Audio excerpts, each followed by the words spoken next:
You're listening to The Wells Report, which will return in 1 minute.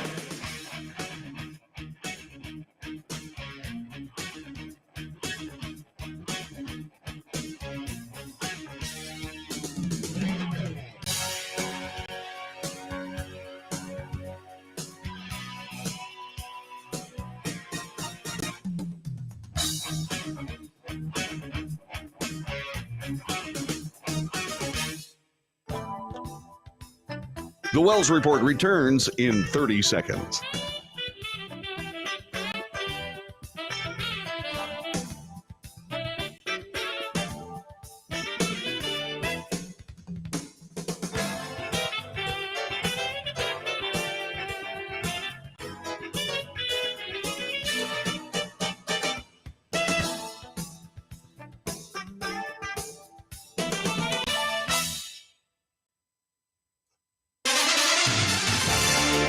North to south, coast to coast, around the world, this is the Wells Report.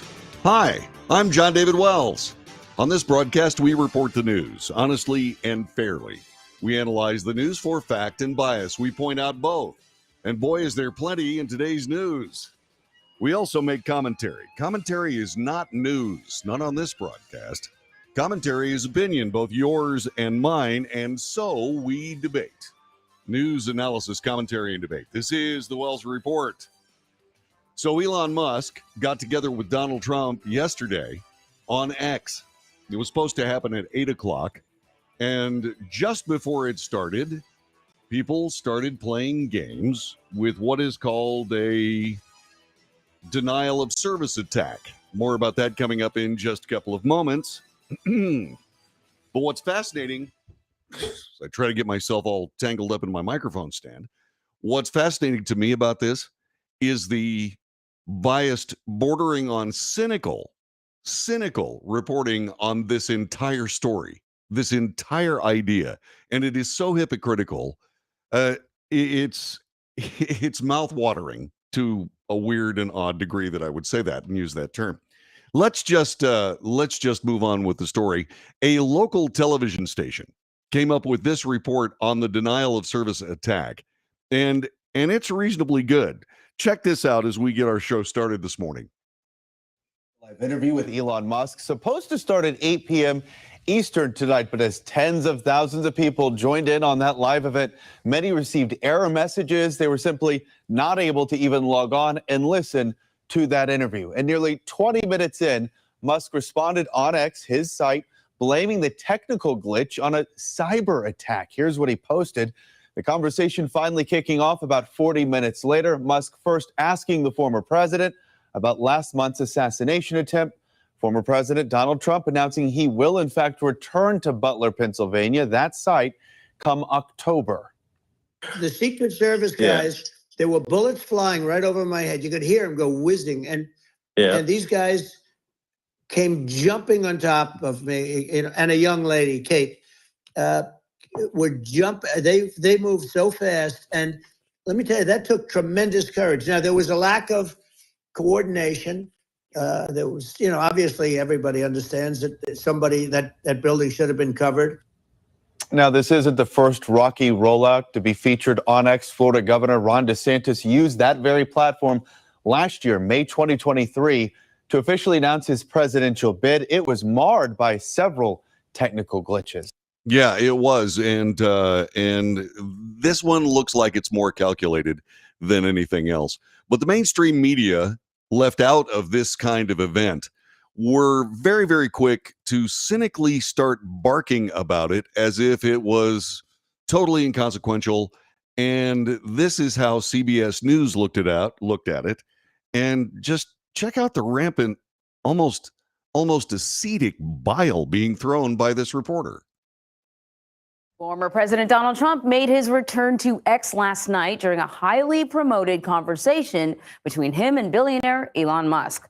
Following some technical difficulties, though, Trump largely focused on familiar falsehoods and personal attacks, fielding friendly questions on a variety of topics, including immigration, the economy, his political opponents, and he bragged about his relationships with the leaders of U.S. adversaries.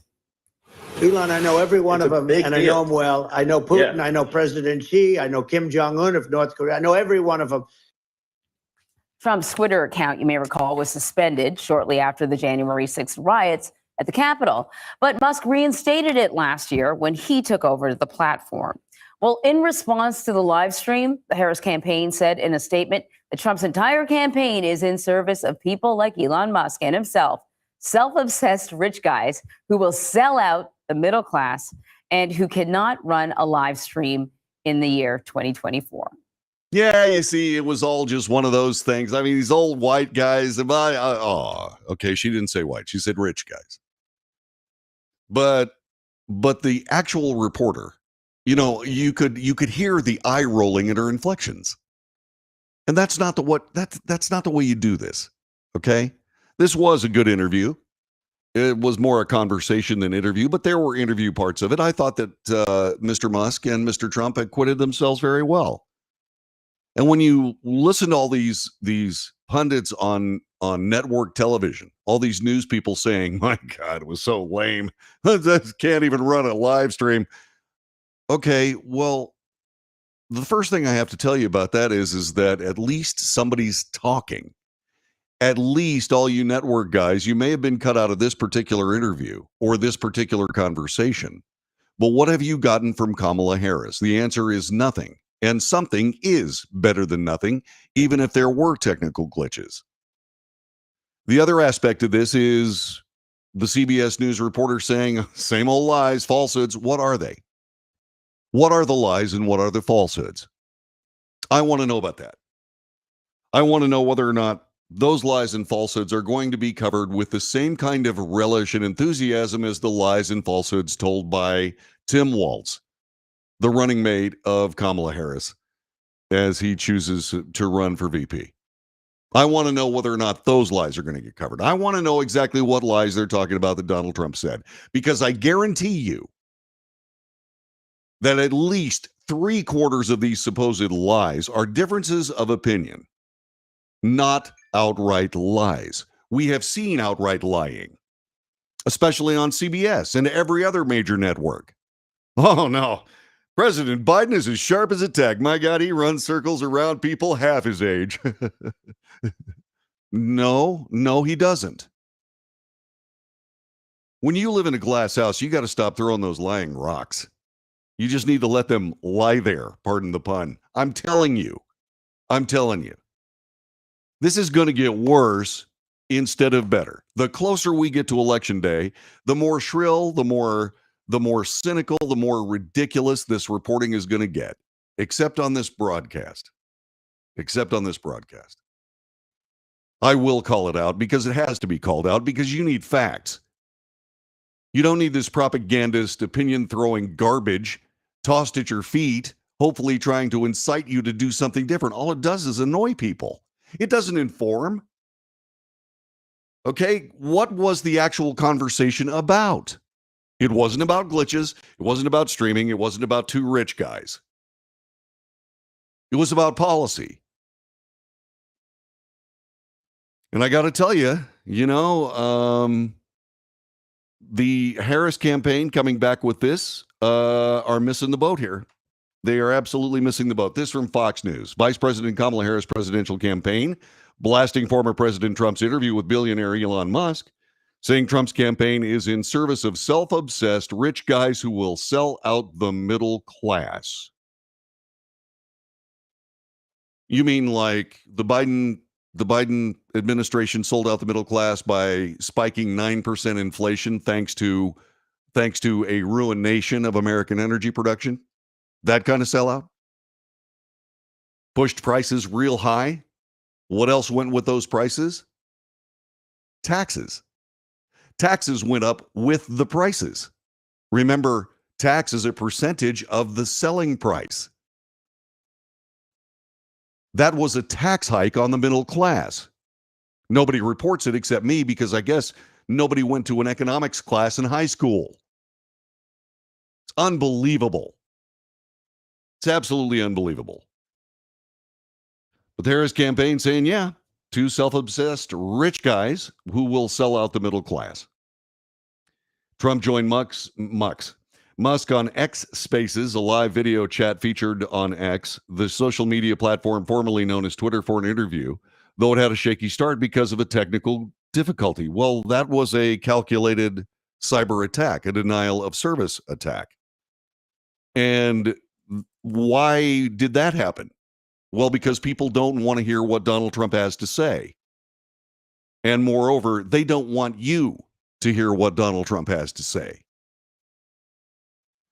Former President Trump, this from Fox Business. Former President Trump was interviewed by billionaire entrepreneur Elon Musk on X. The two discussed energy policy, national debt, among other topics. Here's Fox Business at least talking about what they were talking about. Musk, who publicly endorsed Trump after the July 21st assassination attempt, has contributed to a pro-Trump super PAC. He wanted the event to be more of a conversation than an adversarial interview. The two talked about Trump's perspectives on being shot in the ear, as well as the rise of illegal immigration on the southern border during the Biden-Harris administration, as well as the energy prices and policies. They also discussed energy policy, and Trump criticized President Biden for his decision to block the Keystone XL pipeline that would have run from Alberta, Canada to Nebraska. One of the first things he did, he shut down the Keystone XL pipeline, which is our pipeline. Hang on a minute here, which is our pipeline that would have employed 48,000 people, pipeline workers. He shut it down. That was a massive job that Obama refused to allow. I allowed it in my first week because it was jobs and it moved oil. And by the way, a much more environmentally friendly way. It's underground. It's not a truck that catches fire or a train that catches on fire. He also pointed out that while that pipeline was shut down, the Biden administration also supported another pipeline in Europe that was ridiculous. Noting that the irony of the whole thing. Musk noted that while he's a proponent of EVs and clean energy technology, he doesn't believe in vilifying the oil and gas industry. It was a great conversation. It was really quite good. Was it a journalistic effort? No. Did Donald Trump, and this is important, did Donald Trump stick to his talking points? Did he show message discipline? Yes, and yes. So I had heard a lot of that stuff before. And yes, Elon Musk wanted to move beyond the talking points. And to a degree, he did. But over 1 million people watched that last night. Over 1 million people. It takes days for MSNBC to have their entire audience add up to 1 million people.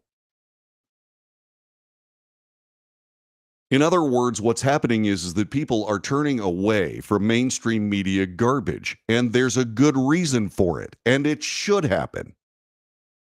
Because they're dishonest. They're not giving you facts. It's got to stop. Elon Musk has done more for free speech in this nation than probably anybody else except for the first people that came up with the First Amendment.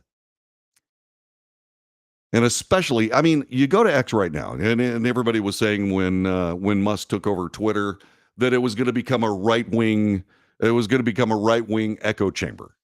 No, you go to X right now, there are more leftist snarling comments, more vitriol, more bile being slung around from the left than ever before. I know. I go there every day.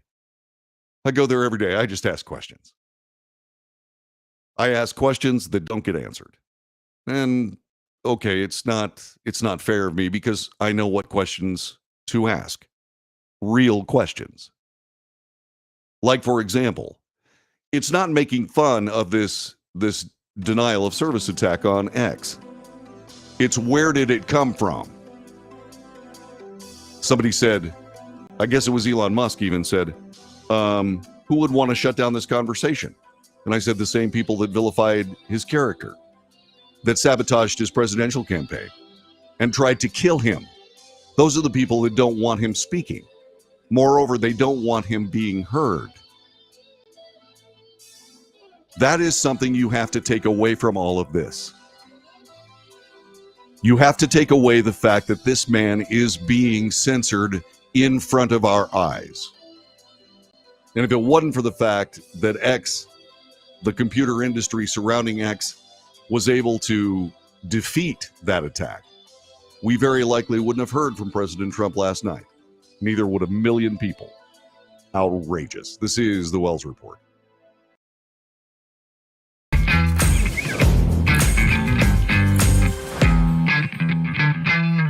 Greece is cheap. But the airfare costs a fortune. Paris? Not much closer, and again, airfare... What about Puerto Vallarta? Let's face it, flying anywhere is just too expensive. Wait, what's this? Low-cost airlines. With one call to low-cost airlines, you'll drastically slash your travel costs. We're talking insanely low airline prices to any of your favorite destinations. Where would you like to go? London, Rome, Costa Rica, Australia? Wow, that's cheap. So why wait? Call now to learn how crazy cheap it is to fly anywhere in the U.S. or international. Our prices are so low, we can't publish them. The only way to get them is to call to instantly hear the most amazing best deals on airline travel. It's that easy. So call now and start packing. Call 877-512-3895. That's 877-512-3895. 877-512-3895.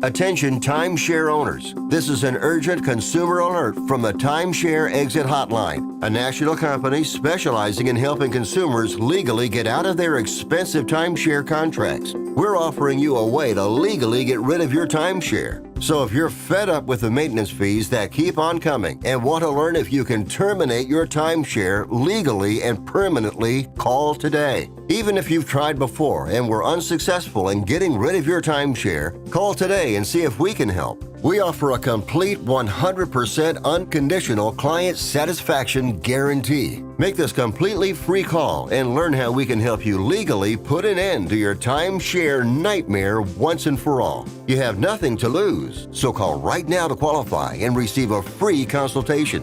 You can terminate your timeshare legally and permanently, but you've got to call now. Call the number on your screen today. It's a free call.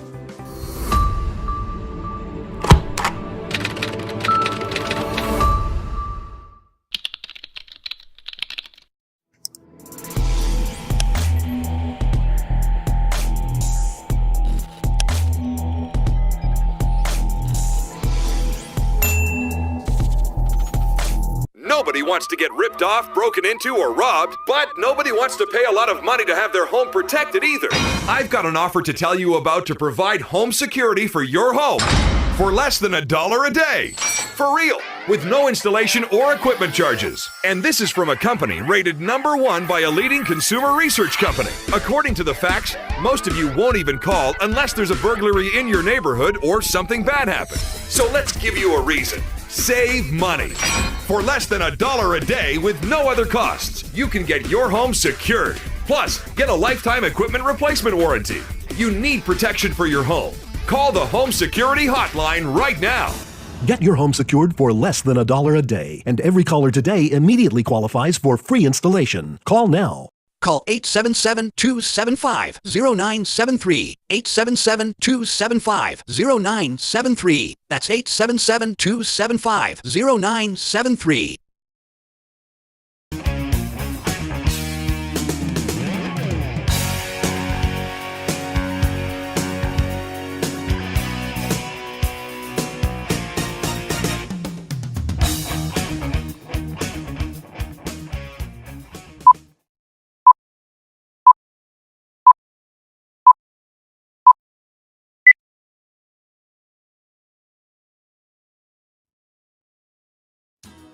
This is the Wells Report. John David Wells at your service. The FBI confirmed yesterday afternoon it's investigating allegations that Iranian cyber agents breached Donald Trump's presidential campaign in another case of foreign intelligence services targeting U.S. elections. The Kamala Harris campaign revealed it was a victim of a failed hack attempt. Trump said over the weekend that Iran had hacked his 2024 political operation, confirming speculation. The Republican nominee was an unnamed victim of a June intrusion that tech giant Microsoft exposed a day earlier. We can confirm that the FBI is investigating the matter, the Bureau said in a statement. The Harris campaign said it, too, was the target of a spear phishing attack that was unsuccessful, aimed at breaching the firewall. There was indeed an NBC News report on that very subject. And they discussed the fact that, that these particular attacks were from an Iranian cyber agent. Now, as we are prone to wonder just exactly what are they trying to get done.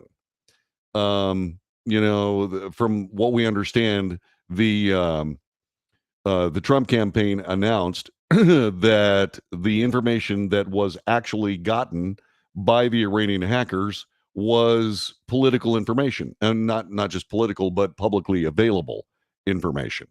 The White House deferred to the FBI on the alleged Trump hack.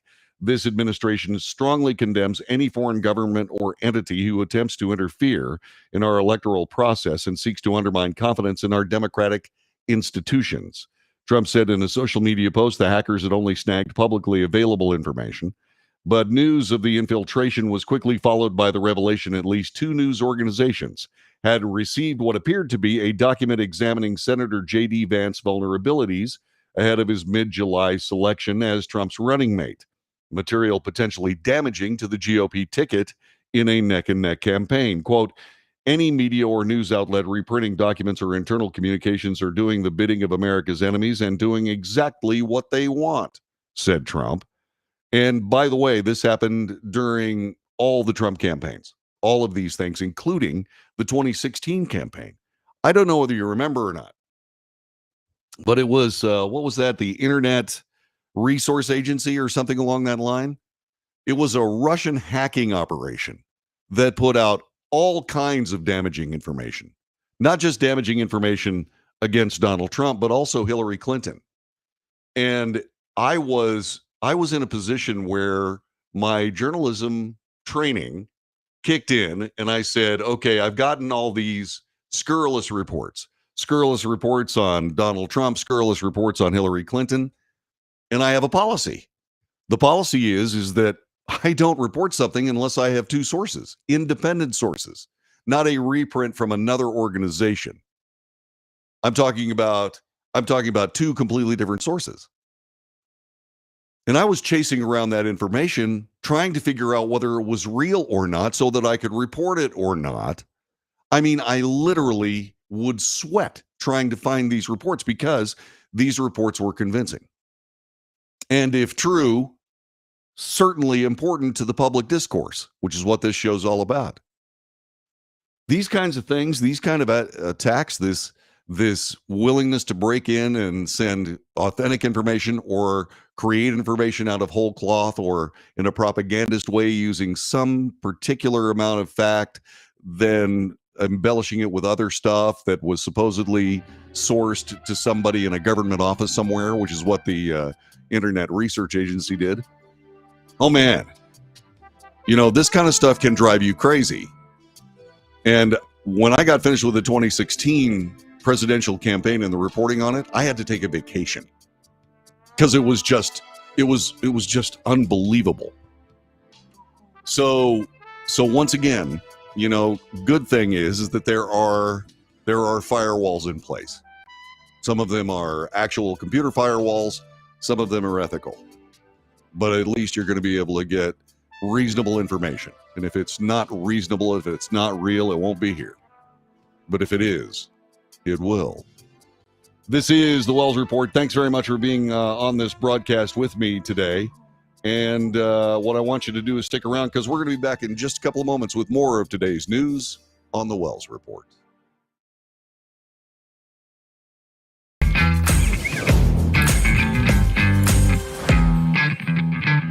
Attention timeshare owners. This is an urgent consumer alert from the Timeshare Exit Hotline, a national company specializing in helping consumers legally get out of their expensive timeshare contracts. We're offering you a way to legally get rid of your timeshare. So if you're fed up with the maintenance fees that keep on coming and want to learn if you can terminate your timeshare legally and permanently, call today. Even if you've tried before and were unsuccessful in getting rid of your timeshare, call today and see if we can help. We offer a complete 100% unconditional client satisfaction guarantee. Make this completely free call and learn how we can help you legally put an end to your timeshare nightmare once and for all. You have nothing to lose. use. So call right now to qualify and receive a free consultation. You can terminate your timeshare legally and permanently, but you've got to call now. Call the number on your screen today. It's a free call.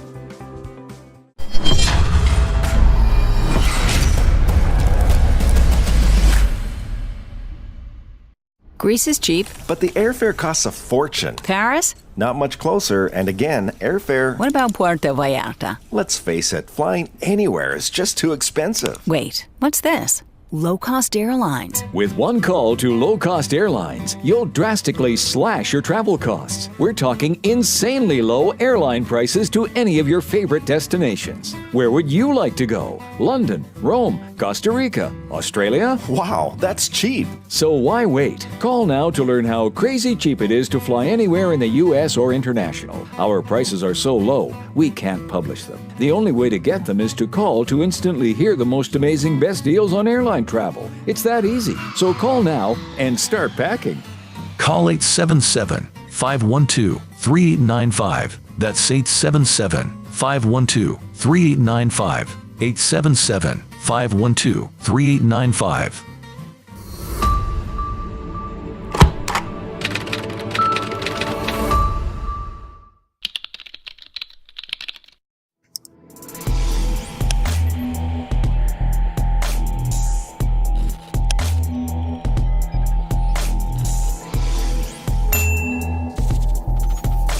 Greece is cheap. But the airfare costs a fortune. Paris? Not much closer, and again, airfare... What about Puerto Vallarta? Let's face it, flying anywhere is just too expensive. Wait, what's this? Low-cost airlines. With one call to low-cost airlines, you'll drastically slash your travel costs. We're talking insanely low airline prices to any of your favorite destinations. Where would you like to go? London, Rome, Costa Rica, Australia? Wow, that's cheap. So why wait? Call now to learn how crazy cheap it is to fly anywhere in the U.S. or international. Our prices are so low, we can't publish them. The only way to get them is to call to instantly hear the most amazing best deals on airline travel. It's that easy. So call now and start packing.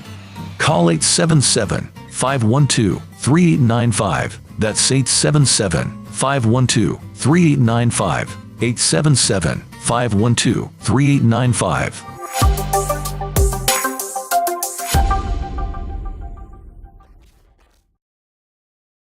Nobody wants to get ripped off, broken into, or robbed, but nobody wants to pay a lot of money to have their home protected either.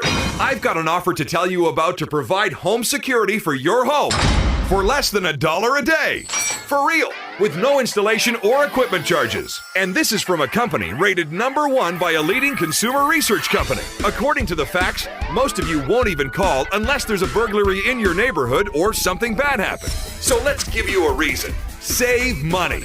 For less than $1 a day with no other costs, you can get your home secured. Plus, get a lifetime equipment replacement warranty. You need protection for your home. Call the Home Security Hotline right now.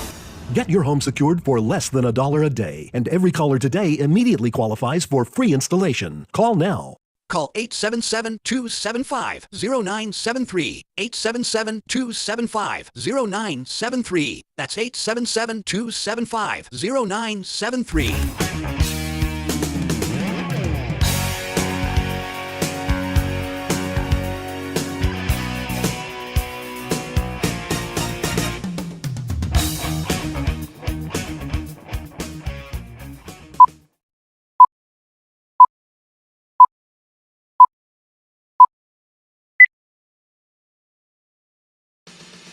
News, analysis, commentary, and debate. This is the Wells Report. I'm John David Wells. I was speaking about an NBC report on the hacking.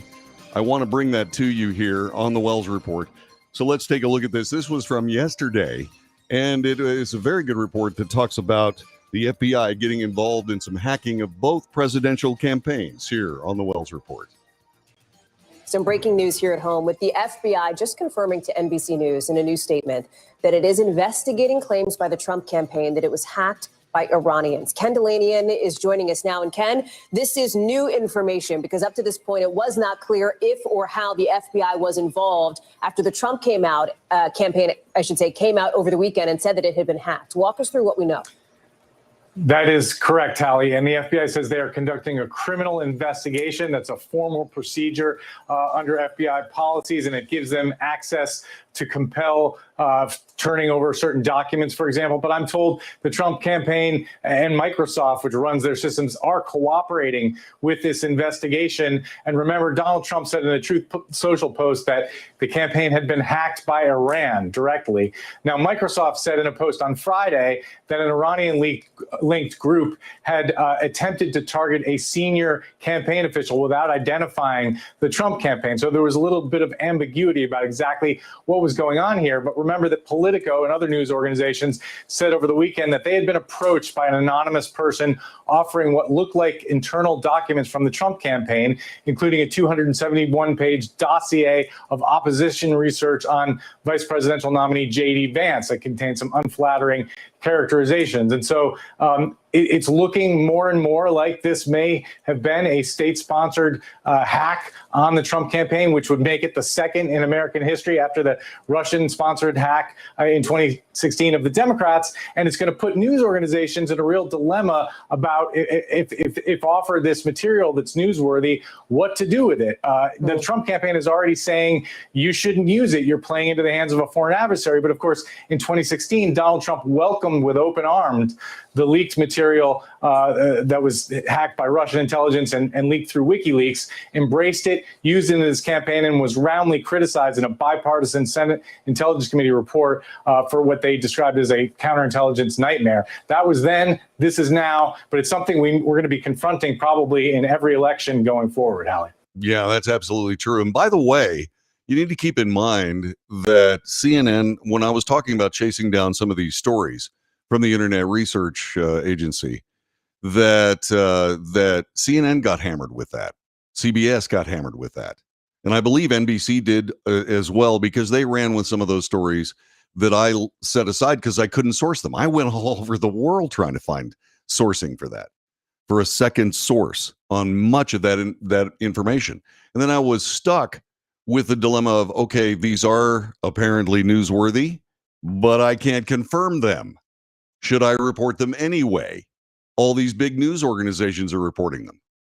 And I sat there and discovered just exactly how painful acid indigestion could be as I made decisions about not reporting those things. And when I found out about the Internet Research Agency, I mean, I was sitting in my sofa and I watched this information come out where all of these stories were bogus. And I went, oh my God. You know, the things I learned in my journalism class in high school saved this broadcast's credibility. And that was not something that was pursued by other news organizations. I mean, big ones. And so when you start thinking about this and you're wondering how come I'm putting this out, the reason is because this is detrimental. And it does, not just the propagandist foolishness of the mainstream media, but actual attacks that are very effective to manipulate both the media and thus us, and how it can be extremely difficult. That's why you got to be so discerning on who you pay attention to from a standpoint of news reporting. That's why you follow the same kind of thing that I do. Only look for the facts, just the facts that you know are facts, and leave the rest of the gingerbread in, no matter what the source is. Leave the rest of the gingerbread out and make a decision based on that. Notice that's not a partisan statement. I don't care who you vote for, but for crying out loud, base that vote on fact. Don't base your vote on, my goodness gracious, people are so enthusiastic about Kamala Harris and all this kind of garbage, because it's garbage. It's absolute garbage. Base your decision making on facts. They're calling, by the way, just as kind of a quick aside, they're calling Kamala Harris a rock star. Okay, well, you know, rock stars can be hyped to the point where people will go to a concert. But those rock stars have to be able to actually play. And we haven't gotten any of that yet from the Kamala Harris campaign. We've gotten a lot of things that just don't have anything to do with anything. Talking about about how wonderful she is, and it's her moment, so says Time magazine. I mean, it's like, okay, but why is it her moment? I've been on X, and people are saying, my goodness gracious, Kamala Harris is going to take care of us. And I go, how? I'm waiting for real information, and I hope you are too. So what was fascinating to me, as I hit the wrong button, what's fascinating to me is Kamala Harris did something that I was like stunned. Vice President Harris called to eliminate federal taxes on tips. This at a rally in Las Vegas over the weekend. Does that sound familiar? Of course it does. President Donald Trump came out with it time and time again. And suddenly Kamala Harris is coming out with it? Now, why was she doing that? Well, there's a big reason. The Culinary Union in Las Vegas is huge. I mean, there must be 100,000 people in that union. Just that one union. And you do have to speak to the culinary. That's what they call it in short. And I lived there for 12 years. The culinary is a pretty good union, by the way. They take very good care of their rank and file. But they do play politics. And politics plays back because they want those votes. Here's what Kamala Harris said. It's my promise to everyone here when I'm president, we'll continue to fight for working families, including to raise the minimum wage and eliminate taxes on tips for service and hospitality workers. Trump proposed the policy at a June rally, also in Las Vegas. It was well received. It was one of the highest concentrations of tipped workers in the nation. And the former president pointed to the proposal as he's courted voters across the country. That's a great idea. It is a great idea. I mean, that money has already been taxed once. And tips, you know, if you live anywhere where tipping is important, you realize that you're actually helping out the people that are helping you out when you're sitting in a restaurant, or they're doing work on your car, or they do any of those things. Remember, the word tip is not, it's not just a noun. It's an acronym: to ensure prompt service. Okay, tips. And it's important that it actually be taken care of. And I certainly hope that regardless of who gets elected as the presidency, in the presidency, it is my hope for all the folks that I've worked with and are friends of that live on the tip economy, that indeed they don't have to pay taxes on that. That really does help. In fact, I'll make this plain. To the Harris campaign, to the Trump campaign, et cetera, but especially the Harris campaign, if you don't tax tips, then you don't need to raise the minimum wage for the vast majority of people in the tip industry. You don't have to raise minimum wage. And if you do raise minimum wage, prices go up because these companies have to increase their prices. Have you bought a hamburger lately? Have you bought a hamburger? Went to Subway the other day. 3 sandwiches, $36. What? So how high do you want these prices to get? Once again, this is an inflationary idea that you raise the minimum wage. You can't do that. And then there are people, let's see, Robert Reich, who used to be somebody in Washington politics. He's a supposed economist, says you can't buy a house on minimum wage. Right. You can't. You have to go out and learn something. You have to educate yourself. You have to move forward. You have to push yourself to the point where you can earn enough money to purchase a house. That's what moves the entire workforce forward. And it's essential. It truly is. And I certainly hope that regardless of who becomes the president, that they follow through on that and that it wasn't just window dressing. Okay? So there's that. Let's see. Was there a report on this? I think there was. Let me play this for you regarding the tip campaigns and all that stuff here on the Wells Report as we move through Tuesday morning. This from CBS. Vice President Kamala Harris and former President Trump are supporting the same policy as they try to win over service workers. Harris's pledge in her Las Vegas rally came a day after the Culinary Union endorsed her. And it is my promise to everyone here, when I am president, we will continue our fight for working families of America, including to raise the minimum wage and eliminate taxes on tips for service and hospitality workers.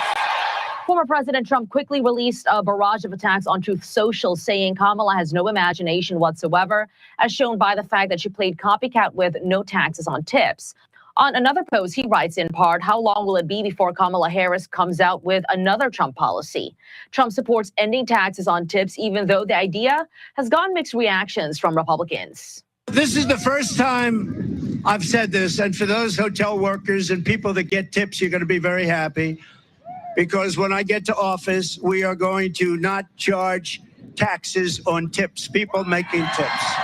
Nearly 1 in 5 employees work in leisure and hospitality in Nevada, a powerful coalition in a state deemed as a toss-up by Fox News Power Rankings. Banning tips from taxes requires congressional approval. Harris's team says it would work with Congress on a proposal that comes with a, quote, income limit and with strict requirements to prevent hedge fund managers and lawyers from structuring their compensation in ways to try to take advantage of the policy, unquote. Yeah, like hedge fund managers working on tips. Yeah, that's probably not an issue. But I guess they had to come up with some reason not to do it, because my goodness gracious, as Ann points out, the government will lose $20 billion. $20 billion if they stop taxing tips. Well, there's a problem with that. The nation is $35 trillion in debt. Frankly, if there's going to be $20 billion in the economy, I'd rather it be in the hands of the people of the United States. And by the way, it's not going to be $20 billion. $20 billion, for crying out loud. Where do these people come up with this stuff? Well, they come up with this stuff because they want to maintain the status quo ante from a standpoint of power in Washington, D.C. so badly, they will make idiots of themselves when they start spewing stuff like this. And I'm not talking about Ann. I'm talking about CBS. I mean, come on, you guys. As Walter Cronkite famously said when he retired, okay, this time you're not going to see BS, but you're going to hear some. I mean, and I guess that was a call to action for all CBS News reporters moving forward. Unbelievable. Absolutely unbelievable. By the way, in case you're wondering, we were just talking a little bit about how media can get their butts kicked for playing propaganda. This time, Newsweek is getting hammered. They put a misleading headline on the Republican support for Kamala Harris's no tax on tips policy that was deemed another reason to loathe the media online. The publication, Newsweek, released an article titled Kamala Harris, Tax Proposal Backed by Majority of Republicans on Monday regarding Trump's new support for banning taxes on tips for service and hospitality workers. This after former President Trump unveiled the policy in June. Quote, considering that 68% of Republicans support the policy proposal, according to our recent poll, the plan could help Harris carry GOP voters unconvinced by Trump's candidacy towards supporting her in the November election, said Newsweek. Really? Though the headline implied support for Harris's plan, the article itself acknowledged the poll was conducted on July 29th. This was prior to Harris's announcement. The piece also noted the plan was previously proposed by Trump and added to the Republican platforms months prior.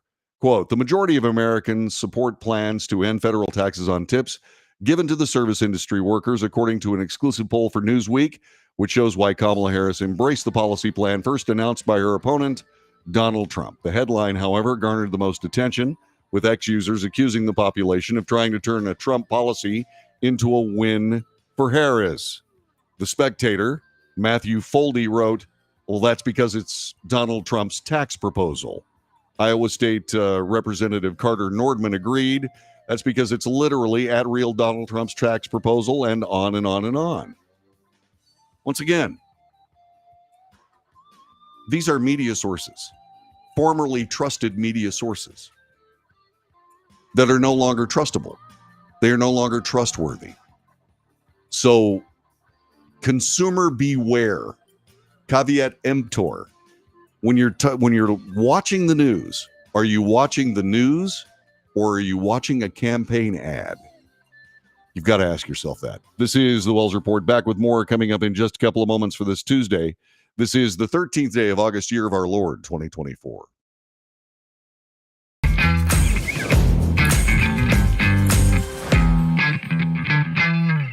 Let's face it, flying anywhere is just too expensive. Wait, what's this? Low-cost airlines. With one call to low-cost airlines, you'll drastically slash your travel costs. We're talking insanely low airline prices to any of your favorite destinations. Where would you like to go? London, Rome, Costa Rica, Australia? Wow, that's cheap. So why wait? Call now to learn how crazy cheap it is to fly anywhere in the U.S. or international. Our prices are so low, we can't publish them. The only way to get them is to call to instantly hear the most amazing best deals on airline travel. It's that easy. So call now and start packing.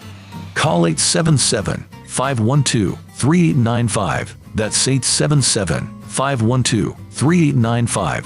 877-512-3895.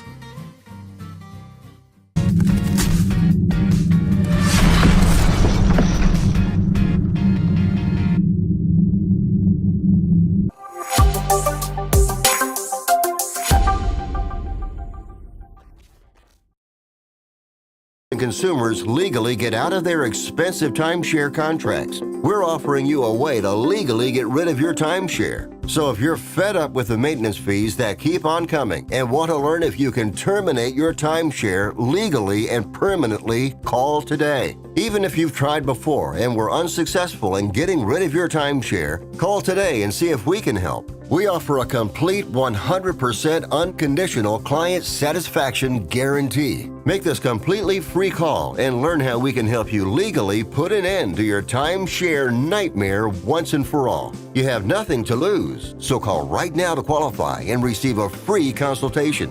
You can terminate your timeshare legally and permanently, but you've got to call now. Call the number on your screen today. It's a free call.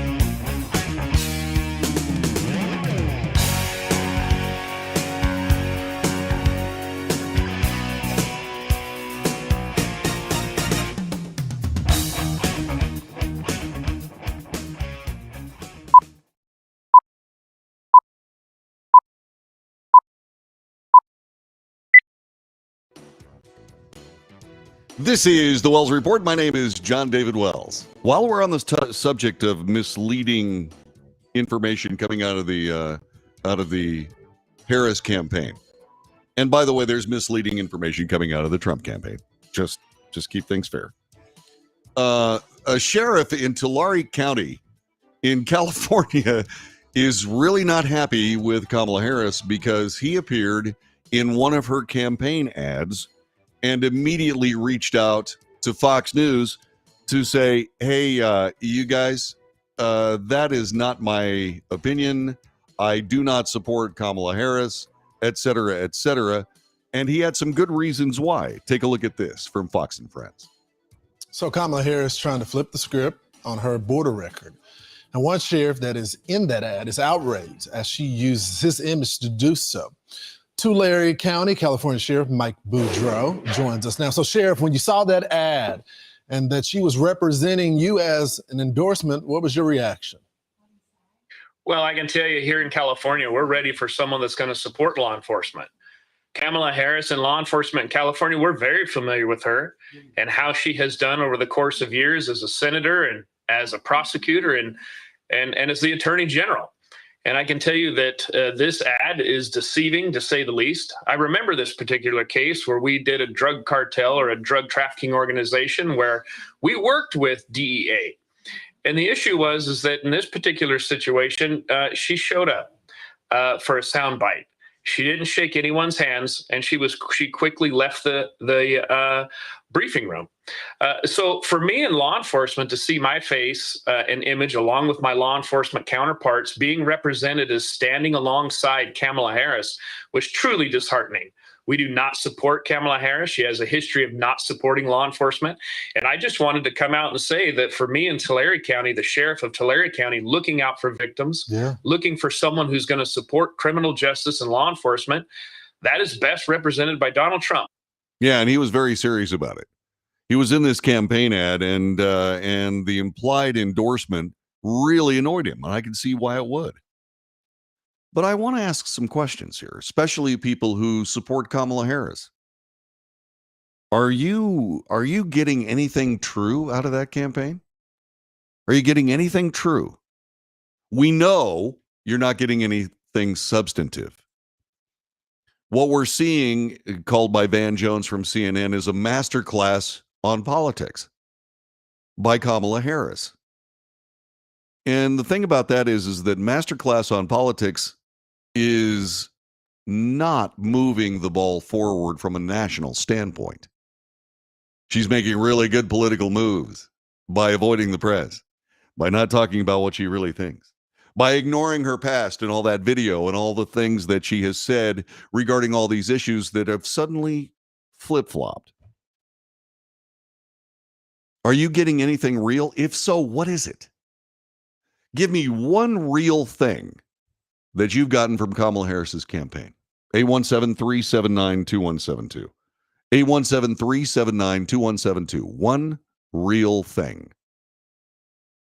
There are two things that are out there. One, she's not Donald Trump, and Donald Trump is the enemy, and Donald Trump is horrible, and Donald Trump, eats Cocker Spaniel puppies, and, all of the things that come out. That's one thing. Okay? Donald Trump is not the issue in this election. And she keeps trying to make him the issue. That's not going to work. Likewise, you do know that what's real that came out of this is she's not Joe Biden, which is essentially throwing her president under the bus in an effort to try to win the presidency. But I just want to hear from somebody who supports Kamala Harris. I want to hear from somebody. Tell me what you know is true that has come out of that campaign or out of Kamala Harris's mouth. I just want to hear it. Now, will I fact check it? Yes. Yes, I will. Why is that? Is it because I'm trying to make you look foolish? No. No, I'm trying to find out whether or not what you're saying is true, which is what the mainstream media should be doing with everything every candidate says. They were talking about Donald Trump's conversation with Elon Musk, and they said he told 169 lies in 2 hours. 169 lies in 120 minutes. That means that everything, according to that particular article, everything Donald Trump said was a lie, which is not the case. They are positions. They are beliefs. Those are not falsehoods. And yet, we have lies of omission from the Kamala Harris campaign. We have lies of omission regarding the Kamala Harris campaign by the mainstream media. And you have to decide what's real. And you have to decide. You might decide that Kamala Harris is real, and that's fine. I do implore you to base it on fact. However, that being said, what are we going to get moving forward? Speaking of untruth and proven untruth, what about Tim Walz? What about Tim Walz? There are all kinds of disputes regarding his status as a retired CSM. That's a command sergeant major. In fact, he was a first sergeant, and then he was upped and put into a CSM role And that's something I know a little bit about, something that I will share with you coming up in just a couple of moments as we continue this broadcast. Our telephone number, 817-379-2172.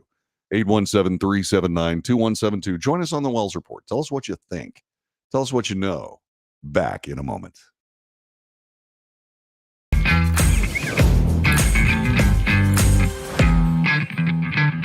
Attention timeshare owners. This is an urgent consumer alert from the Timeshare Exit Hotline, a national company specializing in helping consumers legally get out of their expensive timeshare contracts. We're offering you a way to legally get rid of your timeshare. So if you're fed up with the maintenance fees that keep on coming and want to learn if you can terminate your timeshare legally and permanently, call today. Even if you've tried before and were unsuccessful in getting rid of your timeshare, call today and see if we can help. We offer a complete 100% unconditional client satisfaction guarantee. Make this completely free call and learn how we can help you legally put an end to your timeshare nightmare once and for all. You have nothing to lose, so call right now to qualify and receive a free consultation.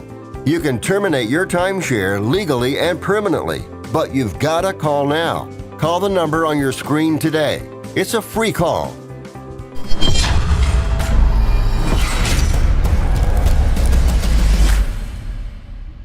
Greece is cheap. But the airfare costs a fortune. Paris? Not much closer, and again, airfare... What about Puerto Vallarta? Let's face it, flying anywhere is just too expensive. Wait, what's this? Low-cost airlines. With one call to low-cost airlines, you'll drastically slash your travel costs. We're talking insanely low airline prices to any of your favorite destinations. Where would you like to go? London, Rome, Costa Rica, Australia? Wow, that's cheap. So why wait? Call now to learn how crazy cheap it is to fly anywhere in the U.S. or international. Our prices are so low, we can't publish them. The only way to get them is to call to instantly hear the most amazing best deals on airline travel. It's that easy. So call now and start packing.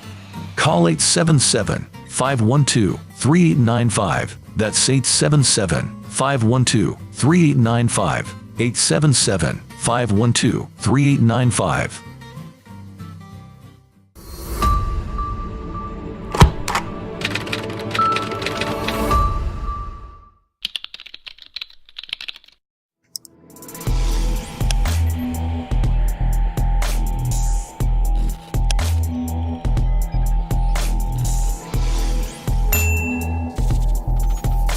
Nobody wants to get ripped off, broken into, or robbed, but nobody wants to pay a lot of money to have their home protected either. I've got an offer to tell you about to provide home security for your home for less than $1 a day. For real, with no installation or equipment charges. And this is from a company rated #1 by a leading consumer research company. According to the facts, most of you won't even call unless there's a burglary in your neighborhood or something bad happened. So let's give you a reason. Save money. For less than $1 a day with no other costs, you can get your home secured. Plus, get a lifetime equipment replacement warranty. You need protection for your home. Call the Home Security Hotline right now.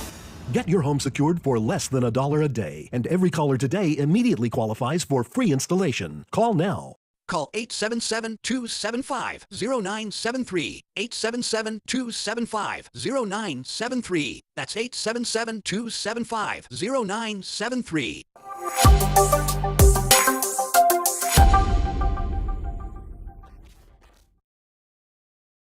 Can your IRA stand up to the next financial crisis that our top economists are saying is at our doorsteps? By allocating a percentage of your IRA into physical gold and silver with a tax-free rollover, you can diversify and safeguard your holdings from turbulent markets and economic downturns by putting your IRA back on the gold standard. Find out how to safeguard your assets with a tax-free rollover with a Genesis Gold IRA, the only IRA that can hold physical precious metals. Call now for your free gold and silver report. Protect your IRA today with one simple phone call and learn how to qualify for up to $10,000 in free silver. Call Genesis Gold Group, empowering faith-driven stewardship.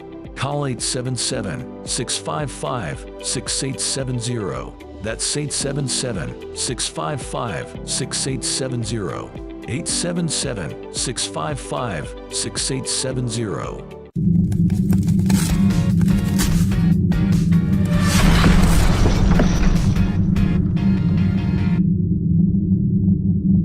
If you're living with diabetes and using insulin, you know the pain of pricking your fingers over and over again. By wearing a small device called a continuous glucose monitor, or CGM, you can reduce the pain of pricking your fingers right away. If you use insulin daily, you might be eligible to get your own continuous glucose monitor. So call the US Med Diabetic Health Hotline today and learn about the latest CGM technology. Not only can a CGM immediately reduce pain, it's accurate, easy to use, and helps you make better diabetes treatment decisions. And if you have Medicare or private insurance, you can see if you qualify for a CGM at little or no out-of-pocket cost. We'll also provide free shipping of your new CGM, and we'll bill your insurance company for you. If you use insulin daily, you might be eligible to get your own continuous glucose monitor. So call the US Med Diabetic Health Hotline to see if you qualify for a CGM at little to no out-of-pocket cost.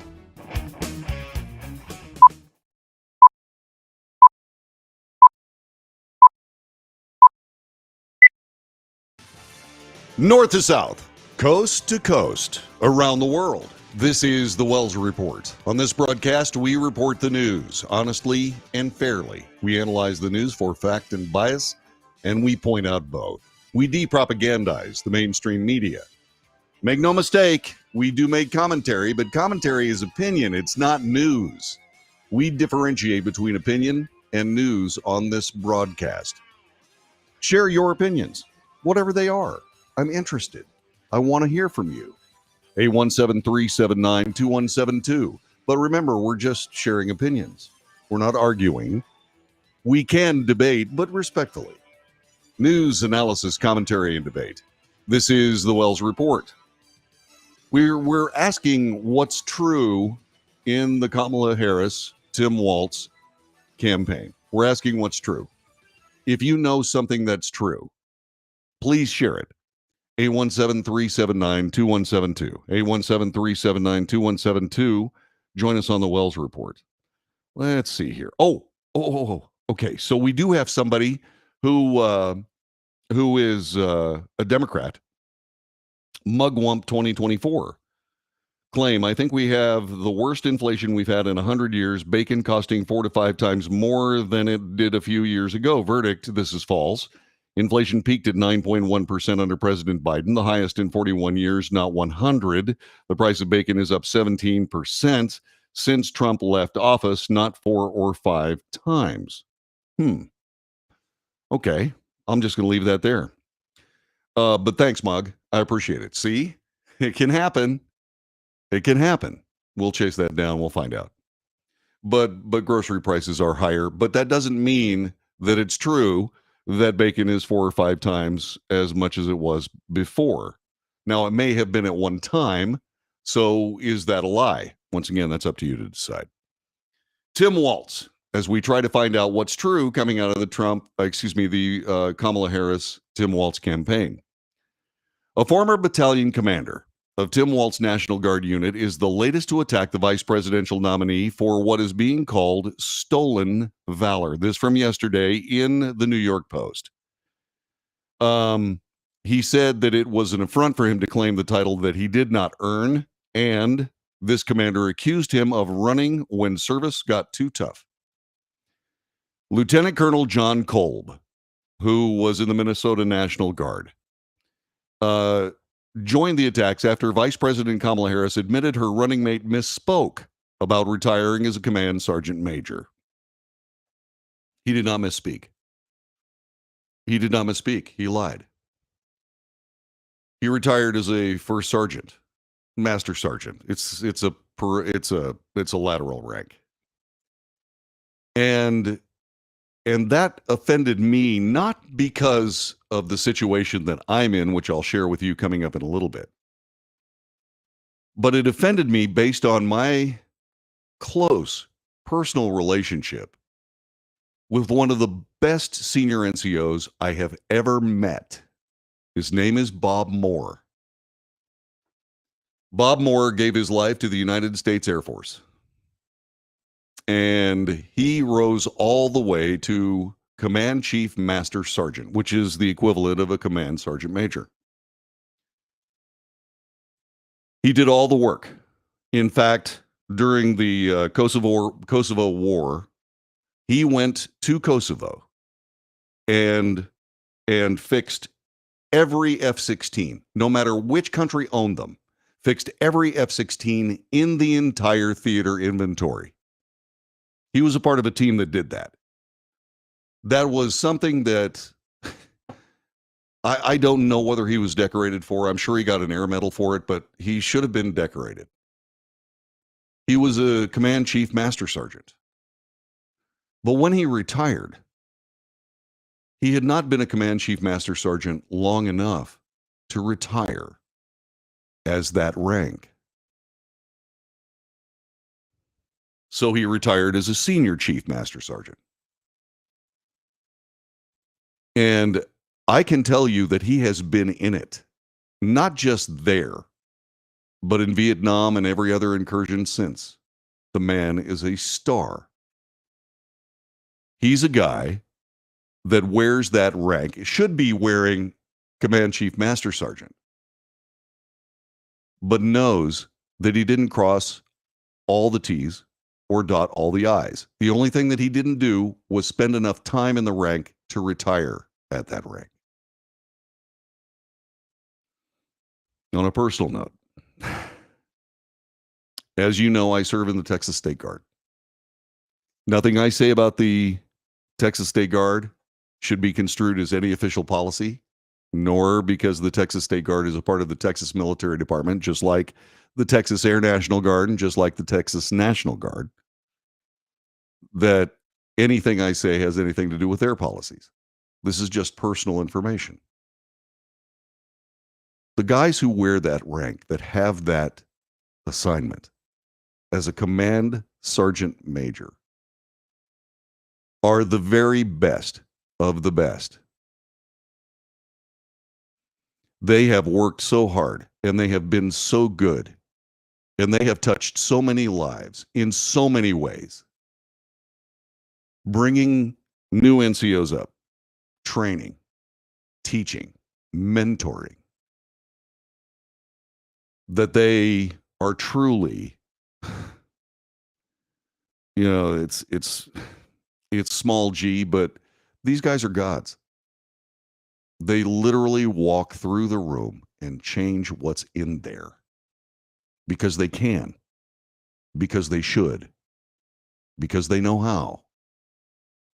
Brian Bender, Phil Wells, Command Sergeant Major Campbell.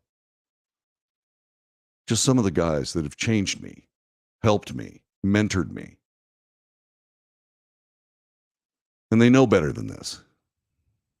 Which means that Tim Waltz is a pretender. He's a poser.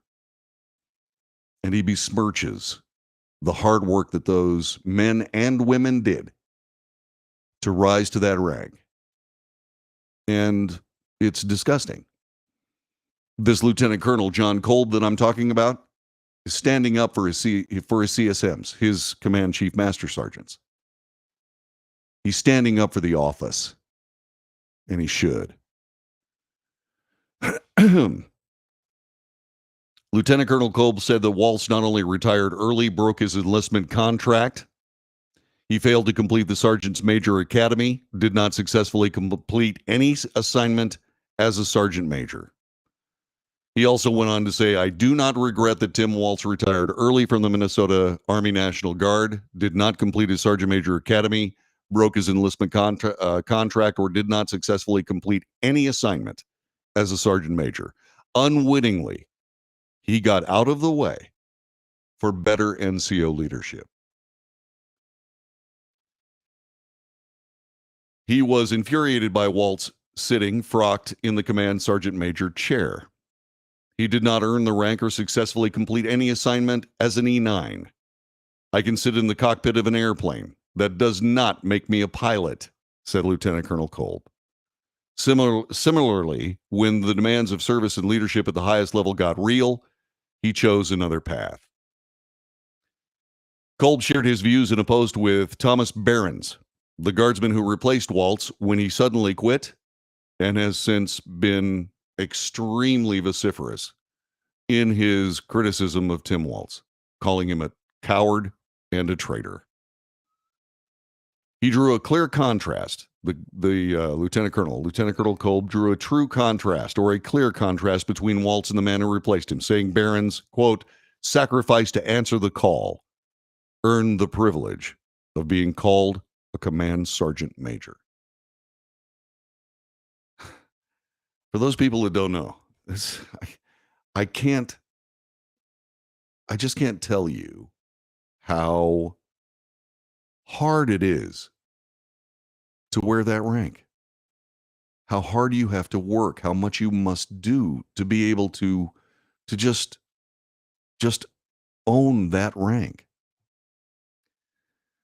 Command Sergeant Major Behrens was, as I said, very critical of Tim Walz. And he said so on a Fox and Friends interview. I think it was from this morning. Let's take a look at it as he says what he thinks. Real Command Sergeant Major Thomas Behrens joins us now. Sergeant Major, thank you very much for being here. I want to clear something up real quick, because you knew Master Sergeant Walz. You deployed with this unit. You know all this. It's not a big world of Command Sergeant Majors in the Minnesota National Guard. And I served with the Red Bulls. It's a great unit. Was the unit aware when Walz retired? Was the unit aware that this deployment was coming? Because someone on the left are saying, well, he didn't have his orders, so he didn't know. He knew full well that there was a deployment coming, correct? Absolutely, and he even said it himself in his campaign announcement that came out in March of 2005. I didn't find this out until just a couple of days ago either, but he actually filed with the Federal Election Commission on February 10th to run for Congress of 2005, and in March he actually had his campaign wrote, as Command Sergeant Major, I have a responsibility not only to ready my battalion for Iraq, but also to serve if called on. I'm dedicated to serving my country to the best of my ability, whether that is in Washington, D.C. or in Iraq. He continued adding, I don't want to speculate on what shape my campaign will take if I'm deployed, but I have no plans to drop out of the race. I'm fortunate to have a strong group of enthusiastic supporters and a very dedicated and intelligent wife. Both will be a major part of my campaign, whether I am in Minnesota or Iraq. And this was actually on CNN. I mean, it's him admitting right there. He knew in March that they were going to go to Iraq. It's his own words. Yeah. So again, I'll ask, what's real coming out of the Harris-Walz campaign? What's real? Anything? Is anything real? Now, I suspect that at some point, what we're going to do is we're going to see the reality of the Harris-Walz campaign come to the fore. But they don't want it to. Because every single statement they make regarding what they're going to do, what they believe they should do, what their policies are going to be, will be refuted by damning video statements that they have made in the past. How are they going to do this? How are they going to make that happen? I don't know. But I will report it, by the way. I will. I absolutely will.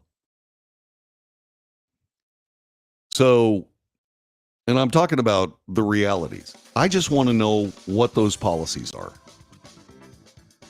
I want to know what the policies are. I understand the system of checks and balances. I understand that we're not electing a dictator. We are electing a president, one part of a brilliant government plan that offers checks and balances to keep all parts of it in check. That are these checks and balances being distorted for the sake of politics. I will report the truth on this broadcast. And as far as Tim Walz, that's just going to have to rest with you. How can a guy say he's something that he's not? and then become the vice president of the United States a heartbeat away from the presidency. Or the lack thereof. The heartbeat, I mean. Back in a moment.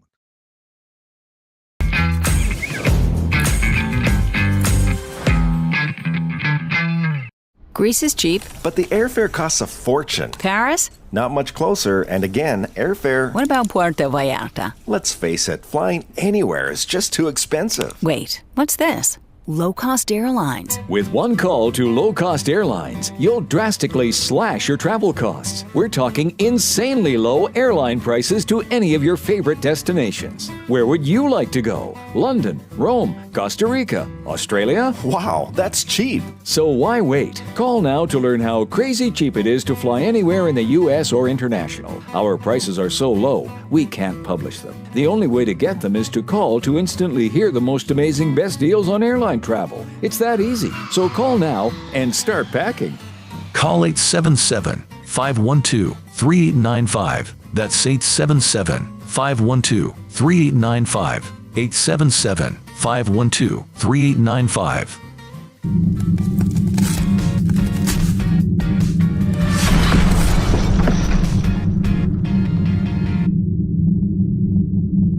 Attention timeshare owners. This is an urgent consumer alert from the Timeshare Exit Hotline, a national company specializing in helping consumers legally get out of their expensive timeshare contracts. We're offering you a way to legally get rid of your timeshare. So if you're fed up with the maintenance fees that keep on coming and want to learn if you can terminate your timeshare legally and permanently, call today. Even if you've tried before and were unsuccessful in getting rid of your timeshare, call today and see if we can help. We offer a complete 100% unconditional client satisfaction guarantee. Make this completely free call and learn how we can help you legally put an end to your timeshare nightmare once and for all. You have nothing to lose, so call right now to qualify and receive a free consultation. You can terminate your timeshare legally and permanently, but you've got to call now. Call the number on your screen today. It's a free call.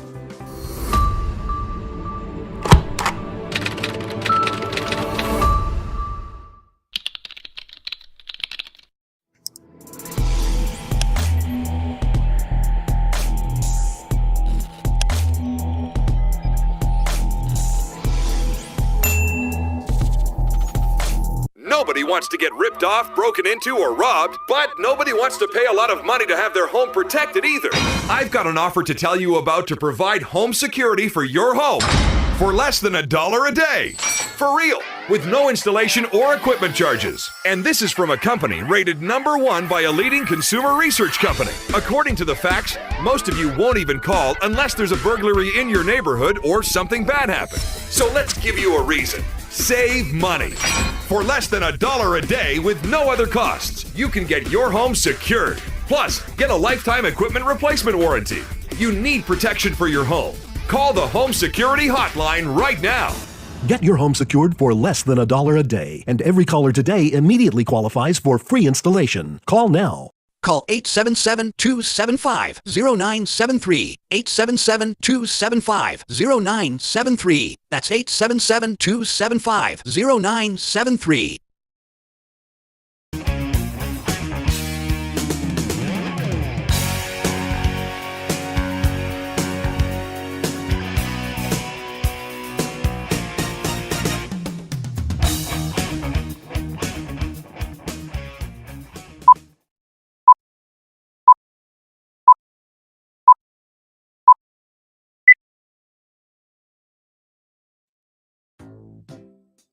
This is the Wells Report. My name is John David Wells. I was going to mention that I had something personal regarding this Sergeant Major thing. And that is that I have been given the high privilege of being a frocked Command Sergeant Major for 3rd Battalion, 1st Brigade, Texas State Guard. And the glowing things I said about Sergeants Major are things that weigh on me like a millstone around my neck, trying to live up to the duty that I was shown by those who made it possible for me to be even considered for that job. I don't know whether I'm good enough to wear those stripes. I don't know. But we'll see. Because I will work as hard as I possibly can for those troops.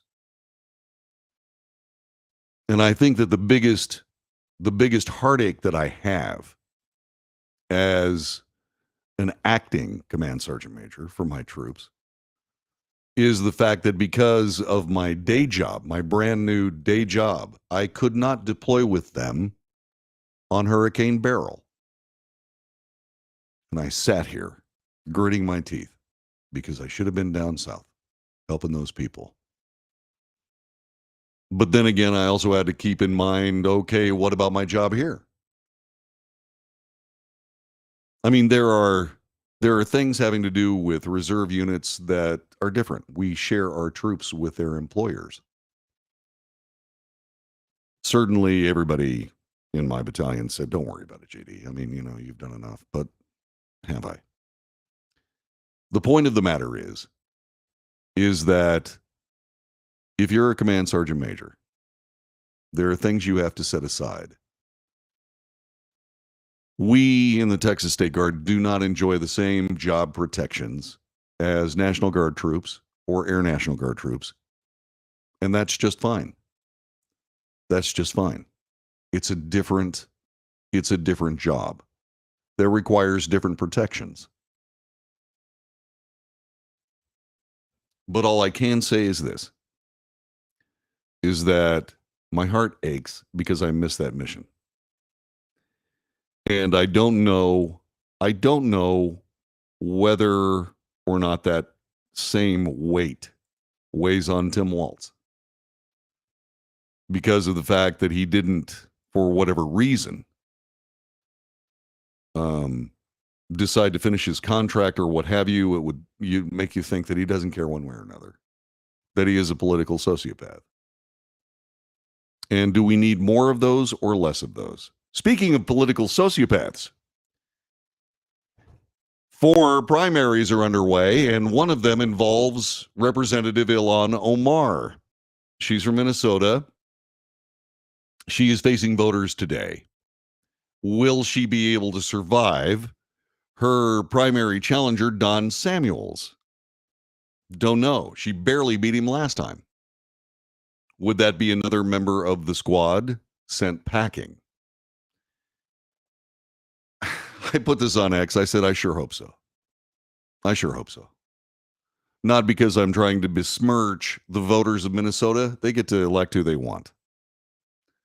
But someone who came here at age 9 was given the benefits of everything America could possibly share with a new immigrant. Then to loudly proclaim that she was Somalia first in a statement that was said, well, that was just a misinterpretation. Yeah, the translation was wrong. Well, as we all know, much to our chagrin, Ilhan Omar knows how to speak English. Why was she speaking in Somali? No, because she wanted to have an out when she said ridiculous things like, oh, well, the translation was wrong. Oh, sure it was. Next time, speak English. But you don't want to. It's sort of like avoiding the press when you don't want to see all the videos that rescind or countermand everything you just said. And that's what the Harris Waltz campaign has to deal with. So while I don't want to wish ill on anyone, I certainly do want to wish Ilhan on Omar. Back in a moment.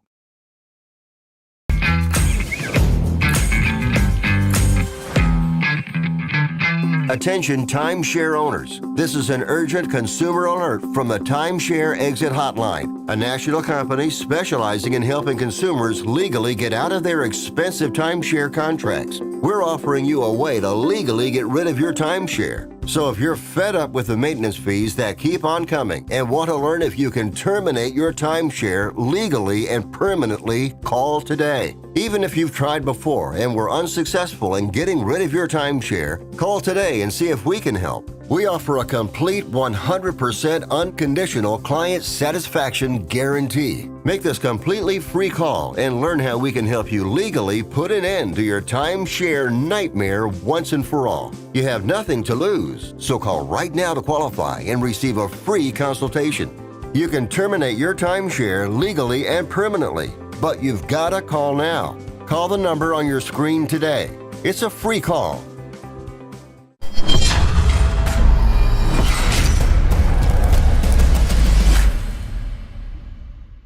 Greece is cheap. But the airfare costs a fortune. Paris? Not much closer, and again, airfare... What about Puerto Vallarta? Let's face it, flying anywhere is just too expensive. Wait, what's this? Low-cost airlines. With one call to low-cost airlines, you'll drastically slash your travel costs. We're talking insanely low airline prices to any of your favorite destinations. Where would you like to go? London, Rome, Costa Rica, Australia? Wow, that's cheap. So why wait? Call now to learn how crazy cheap it is to fly anywhere in the U.S. or international. Our prices are so low, we can't publish them. The only way to get them is to call to instantly hear the most amazing best deals on airline travel. It's that easy. So call now and start packing. Call 877-512-3895. That's 877-512-3895. 877-512-3895.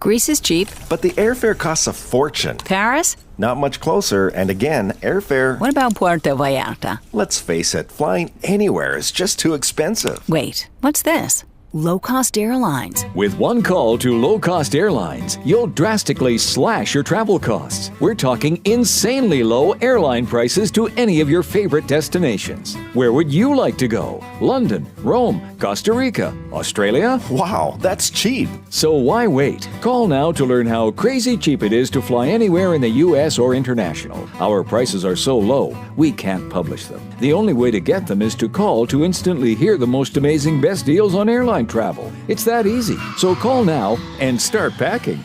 Call 877-512-3895. That's 877-512-3895. 877-512-3895.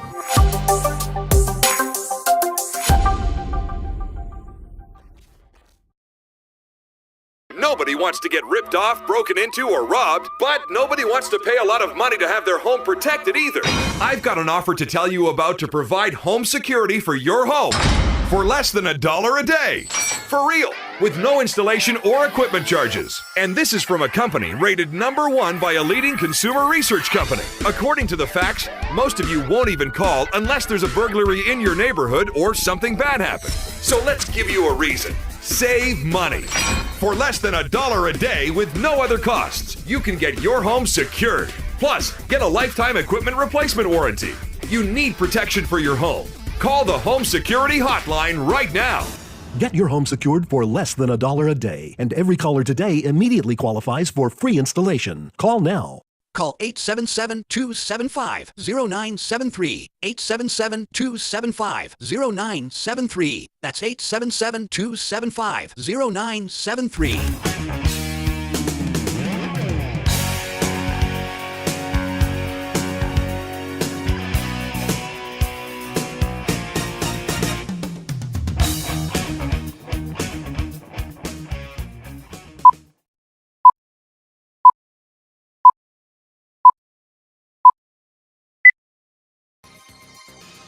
News, analysis, commentary, and debate. This is the Wells Report. My name is John David Wells. Our telephone number is 817-379-2172. If you find value in this broadcast, please share it with your friends.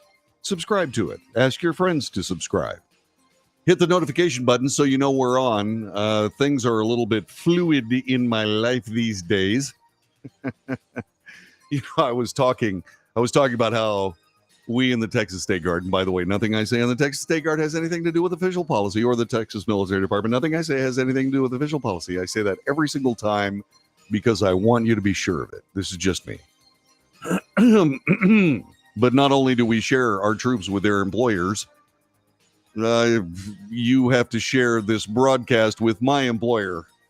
It's hard. But the good news is there are good things coming, and I can hardly wait to get started on them. But they do require from time to time that I disappear like I did yesterday. Not my intent, but I had to. You just got to do what you got to do. You got to be able to float the boat. Now, if I was making millions of dollars doing this broadcast, I wouldn't have to have a day job. But I am not making millions of dollars on this broadcast. There was another example of people stealing from the broadcast on national television. And I'm flattered. I truly am. But hey, you guys, all you guys that are writing down these talking points and so on and so forth, you can't have me on the air. I'll be more than happy to share this stuff. Just contact me. Send me an email, thewellsreport@frontier.com. Okay? I have a studio. I'll dress in a suit. I won't say dumb things this time. So give me a buzz. All right, where were we? Oh, yeah. Okay, here we go.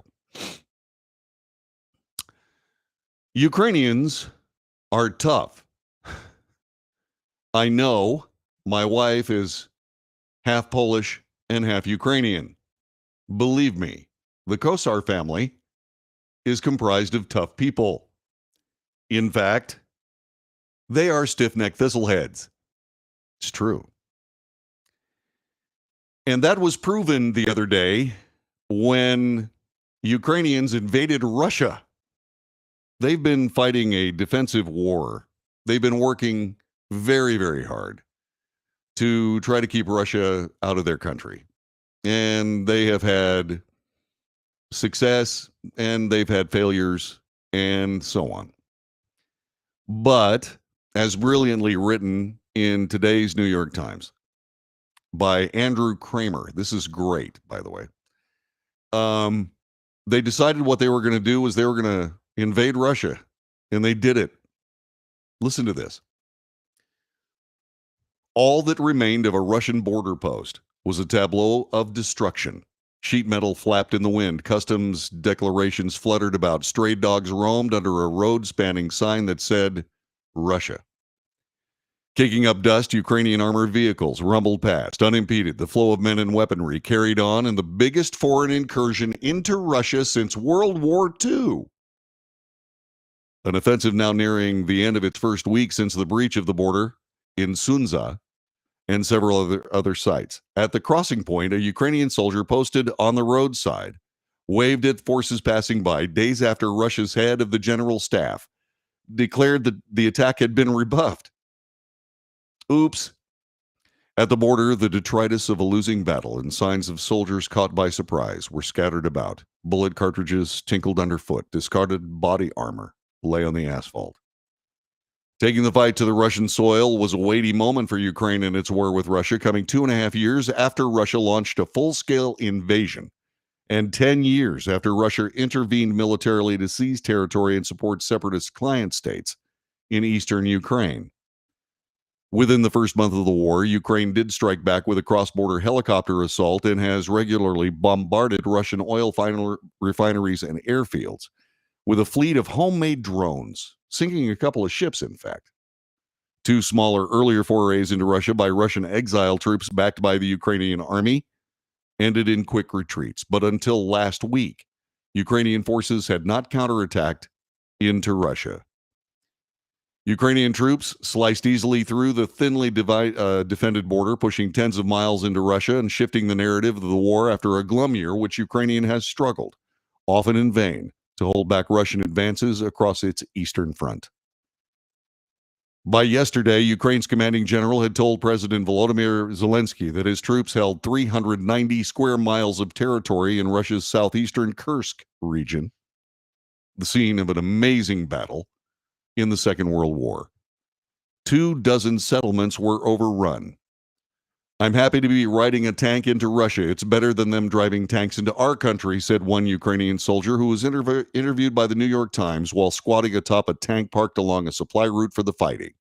A dusty, bustling highway for armored vehicles, fuel trucks, and pickups.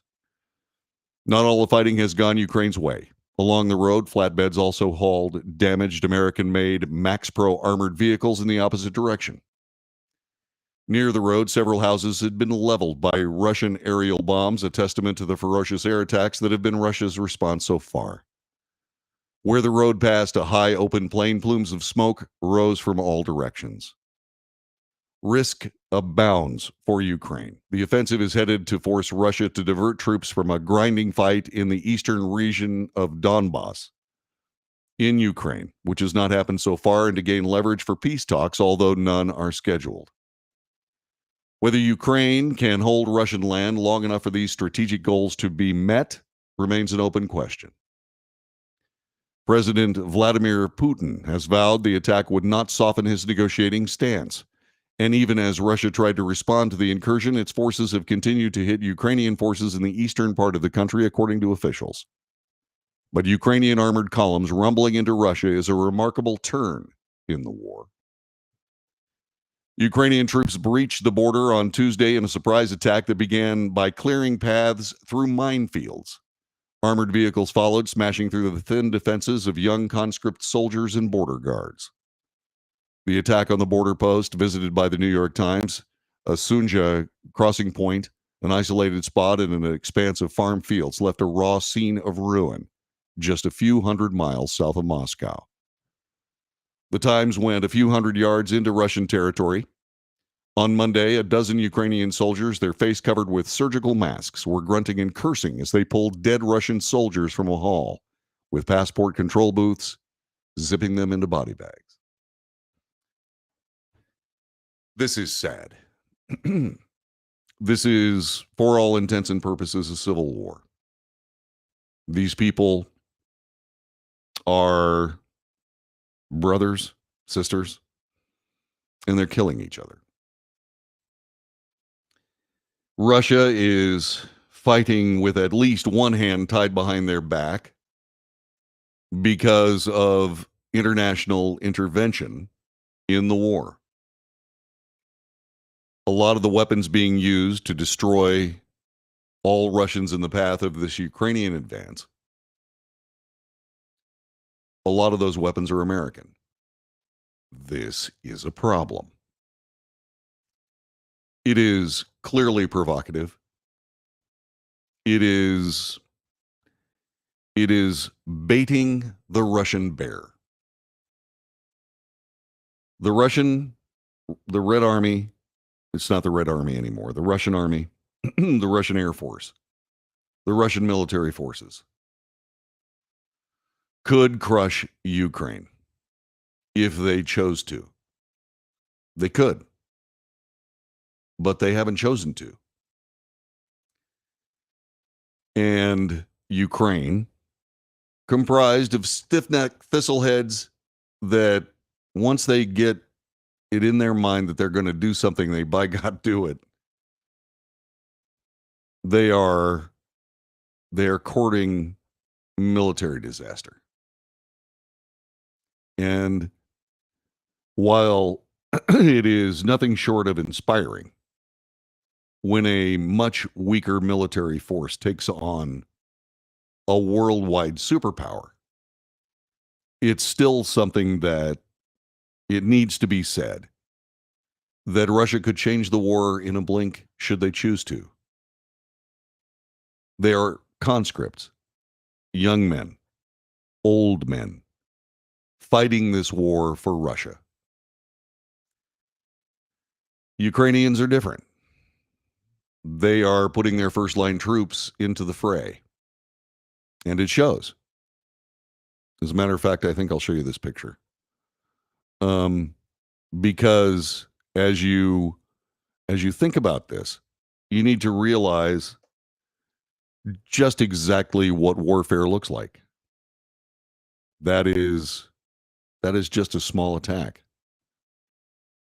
If you've ever watched any of any of the really good war movies like Saving Private Ryan or something, that's exactly what those cities look like.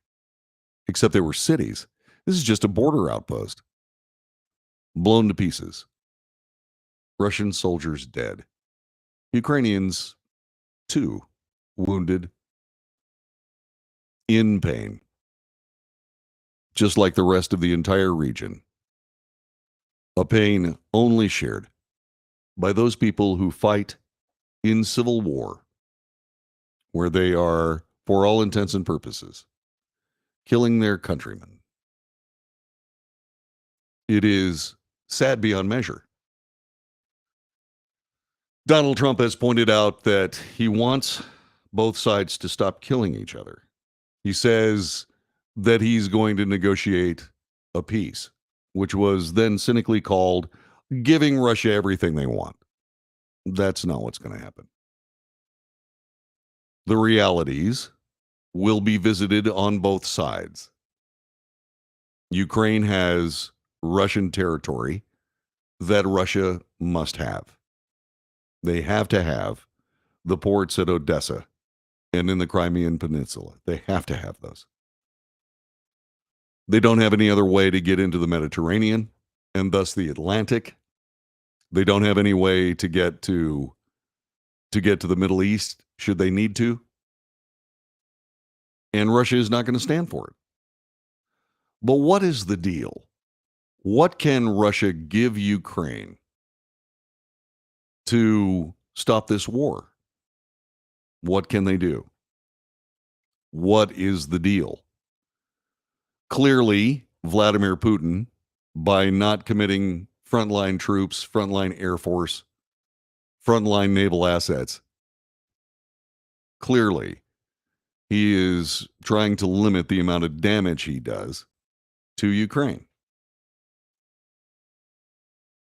But in a situation like that, you have to sort of you have to realize what's happening. Years and years and years ago, there was a fearsome football player named Lyle Alzado. He was a guy that got caught up in the steroid scandal as he tried to hang on for a few more years playing that unbelievably fierce form of football that he was known for. And it killed him. He was a flawed man who came from a rough background. But one of the things he did was he fought a boxing exhibition with Muhammad Ali. Except Ali thought it was an exhibition, and Lyle Alzado decided that what he wanted to do was fight with Muhammad Ali. And Ali sort of put up with it for a while, and then finally had enough and explained it to Lyle Alzado in a few punches that were so hard that they literally made his ears ring. Ukraine is courting that kind of benevolent destruction.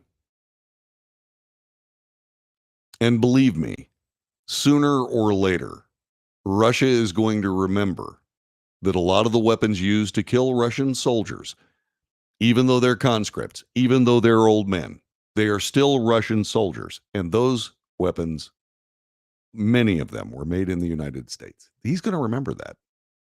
Not only will he remember it, but the Russian military will remember it as well. And as we skirt the gathering storm of World War III, we had better keep that in mind.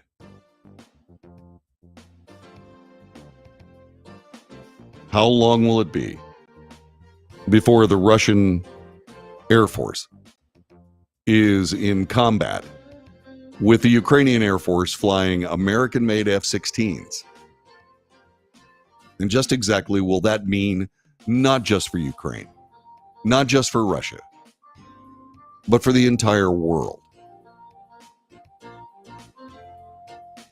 This needs to stop, and not just for the future of both countries. This needs to stop for reasons that you can probably figure out on your own. We're making a mistake here. Great article in the New York Times. You ought to read it. It's worth your time. And once again, beautifully written. Beautifully written by a guy named Andrew Kramer. Good job, Andrew. Back with more in a moment. This is the Well.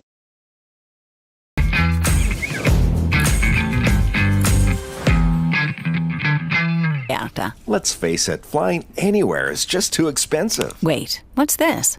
Low-cost airlines. With one call to low-cost airlines, you'll drastically slash your travel costs. We're talking insanely low airline prices to any of your favorite destinations. Where would you like to go? London, Rome, Costa Rica, Australia? Wow, that's cheap. So why wait? Call now to learn how crazy cheap it is to fly anywhere in the U.S. or international. Our prices are so low, we can't publish them. The only way to get them is to call to instantly hear the most amazing best deals on airline travel. It's that easy. So call now and start packing. Call 877-512-3895. That's 877-512-3895. 877-512-3895.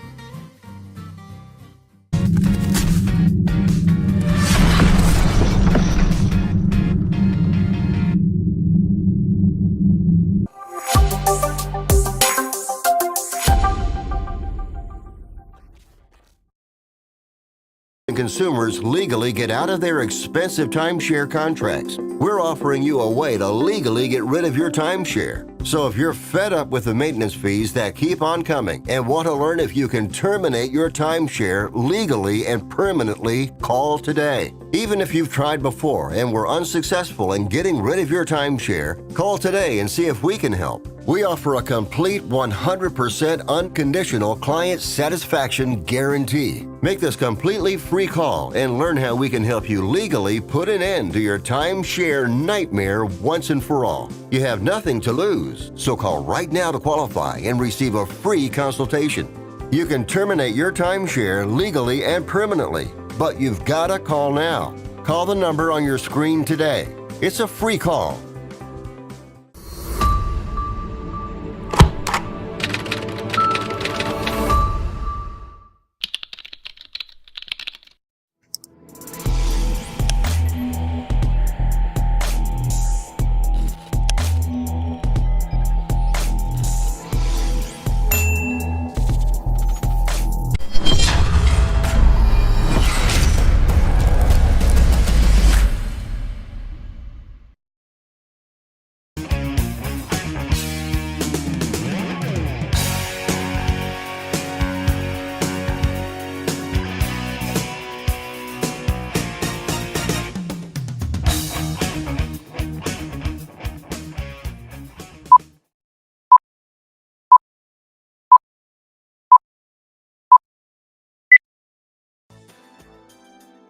This is the Wells Report. Thanks very much for being a part of our broadcast. My regrets for missing yesterday, but like I said, life got in the way. I've got a day job that I got to take care of, and there are exciting times ahead. So, forgive me. So, speaking of worldwide conflict, Israel, the U.S. are preparing for a potential Iranian attack on Israel. This is something that the United States has indeed gotten involved in. We have sent naval assets there. Some of them are fearsome. Mediators have urged both Israel and Hamas to return to the negotiating table in a renewed push to strike a ceasefire after the talks risked being derailed by recent assassination of Hezbollah and Hamas leaders, which Iran and its Lebanese proxy have vowed to avenge. Negotiations are set to resume in the Egyptian capital of Cairo or the Qatari capital of Doha. That'll happen this Thursday. Last week, the United States, Egypt, and Qatar, key mediators in talks between Israel and Hamas, said they will use the meeting to present a final bridging proposal and urged both sides to attend. A major Iranian attack reprisal against Israel could risk disrupting ceasefire talks. The U.S. officials have said we're in the advanced stage prior to the assassination of Hamas political leader Ismail Haniyeh in Tehran, which Iran blamed on Israel. Israel has not confirmed or denied the attack. In a joint statement over the weekend, France, Germany, and the United Kingdom endorsed the calls for warring parties to strike a deal, saying there can be no further delay given the simmering threat of a regional conflagration. I'm reasonably sure that the regional conflagration spoken of will not happen. Every day that goes by, Iran has more time to think about the disaster it's courting, if they do indeed involve themselves in full-scale war with Israel. In fact, I'm very sure that they're also rethinking their ideas of these proxy armies that are essentially taking potshots at the Jewish state. They need to back off. The question is, will they? Not only has Defense Secretary Lloyd Austin told a carrier strike group to speed up on their way to that particular area, but he also ordered a guided missile submarine to the Middle East and accelerated the arrival of a carrier strike group to the region, what I was just talking about, because of this anticipated Iranian attack. The USS Georgia, a nuclear-powered submarine armed with cruise missiles, over 100 of them, was operating in the Med in recent days, according to the Navy, having just completed training near Italy. Defense Secretary Austin ordered the submarine into the waters of the Middle East. The movement of U.S. missile submarines is rarely revealed publicly. The nuclear-powered vessels operate in near complete secrecy. But in this particular case, they did not want it to be secret, because the USS Georgia almost single-handedly could certainly badly damage to the point of wiping out Iran's military capability. I mean, this is the amazing American power that we have in our military is beyond formidable. It is literally a game changer. Remember, I was talking about how Israel had conventional forces and then nuclear weapons? There wasn't anything in between. They didn't have carrier groups to send to intimidate anybody. They didn't have nuclear-powered missile submarines to be able to do the same job. Fortunately, the United States does. And it is good to know that even in an anti-Israeli Biden administration, that the realities of the alliance with Israel for the United States, with the United States, is enough for the U.S. to make sure that Iran knows that they are biting off much more than they can chew. So the announcement of the submarines movement is a clear message of deterrence to Iran and its proxies, who the U.S. and Israel believe are preparing for a potential large-scale war. The looming Iranian attack would come in response to Israel killing top military commanders. The Israeli Defense Forces reported over the weekend 30 rockets were launched from Lebanon, although some fell into open areas. No injuries were reported. Hezbollah said overnight the rockets were in support of the steadfast Palestinian people in Gaza. But you need to keep in mind that a lot of them fell short, probably by design. Austin's announcement came in a readout of a call between the defense secretary and his Israeli counterpart, Yoav Gallant. The two spoke about efforts to deter aggression by Iran, Lebanese Hezbollah, and other aligned groups aligned with Iran in the region. Austin also ordered the USS Abraham Lincoln Carrier Strike Group to accelerate its transit into the Middle East. The defense secretary ordered the Lincoln Strike Group to the Middle East August 2nd, but its ships carried out port calls in Guam and the Northern Mariana Islands along the way. It's a carrier that operates with stealth F-35C jets, as well as several destroyers. And while that big flat top can certainly go through the ocean with the greatest of ease, those poor guys in those destroyers are going to be bouncing all the way to the Middle East. They've been operating in waters of the Middle East. The USS Theodore Roosevelt has been operating there, giving the U.S. a formidable presence in the region. The USS Wasp Amphibious Ready Group, which includes thousands of Marines, 4,000, capable of special ops, are already operating in the Mediterranean Sea. The gathering storm. the gathering storm. This has been the Wells Report. Thanks very much for joining us today. I will be on the air tomorrow, unless I'm not.